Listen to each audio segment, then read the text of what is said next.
శేఖర్ గారు ఏంటి సడన్గా ఇక్కడ కనిపించారు? మొత్తం బెట్టింగ్ యాప్స్ చేస్తున్న వాళ్ళందరిపైన కేసు పెట్టడానికి వచ్చారా, లేకపోతే మీరు వాళ్ళకి సపోర్ట్ చేయడానికి వచ్చారా? అందరూ కాదమ్మా, ఇందులో ఇద్దరు మా బిగ్ బాస్ మిత్రులు ఉన్నారు కదా, tasty Teja and Vishnupriya. So వాళ్ళ కోసం ఒక చిన్న రిప్రజెంటేషన్. అంటే వాళ్ళు కొంచెం ప్రస్తుతం భయపడి ఉన్నారు.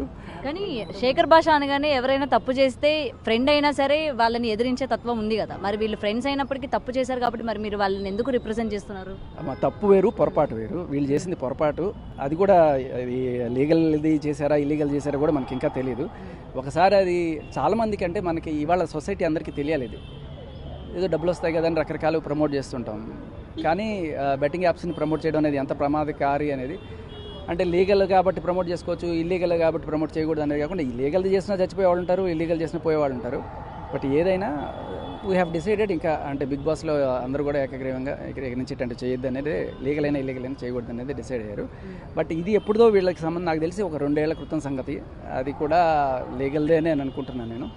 సో వాళ్ళకి కూడా గుర్తులేదు ఎందుకు పెట్టారో ఏంటో, వాళ్ళకి కూడా అయోమయమైన పరిస్థితిలో ఉంది, వెతుక్కుంటున్నారు. బట్ వాళ్ళు మీ హెల్ప్ కోరారా, లేకపోతే మీకు మీరుగా వచ్చారా? ఫస్ట్ ఇది న్యూస్ ఎక్కడో చిన్న స్క్రోలింగ్ రాగానే ఏంట్రా మన వాళ్ళ పేర్లు వస్తున్నాయని చెప్పి నేను ఇమీడియట్గా వాళ్ళకి ఫోన్ చేశాను. చేసి ఏంటి అంటే నాకేం తెలియదు. పాపం విష్ణుప్రియకి అయితే మరీ అమాయకత్వానికి ఏం తెలియదు. నా మీద టీవీ వాళ్ళు ఇష్టం వచ్చినట్టు ఏవో వేస్తున్నారు, నేను వాళ్ళ మీద అంత కేసు పెడతాను. ఆగు ఫస్ట్ అసలు ఏమైనా తెలుసుకోవాలి మనం అని చెప్పి నేను తర్వాత కనుక్కున్నాను. నాకు రాత్రి అరౌండ్ 10 o'clock క్లియర్ పిక్చర్ వచ్చింది.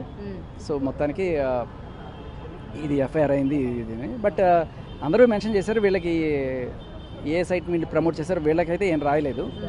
అండ్ సార్ మీరు అన్నారు కదా వీళ్ళు ఎప్పుడో ప్రమోట్ చేసింది తెలిసి తెలియక చేశారు, అండ్ ముఖ్యంగా బిగ్ బాస్ వాళ్ళు అని చెప్పి మీరు ఇక్కడ మెన్షన్ చేస్తున్నారు. మరి రిమైనింగ్ వాళ్ళు కూడా మేము ఎప్పుడో 1 నెల క్రితం చేసినవి ఇప్పుడు మేము ఆ వీడియోస్ తీసేస్తాం, సారీ చెప్తున్నాం అని కూడా చెప్తూ ఉన్నారు.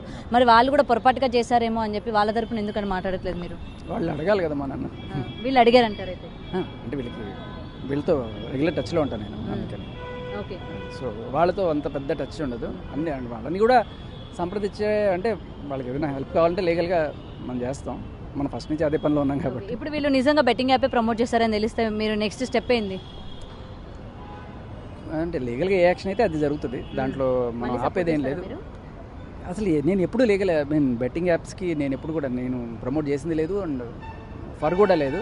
బట్ కొంతమంది చెప్పుకునేది ఏంటంటే లీగల్వి కదా మేము చేస్తాం కదా అని చెప్పి అంటున్నారు. సో మీ బిగ్ టీవీ తరపు నుంచి నేను రిక్వెస్ట్ చేసేది ఏంటంటే లీగల్ అయినా ఇల్లీగల్ అయినా సరే కంప్లీట్గా బ్యాన్ చేసేసేయండి.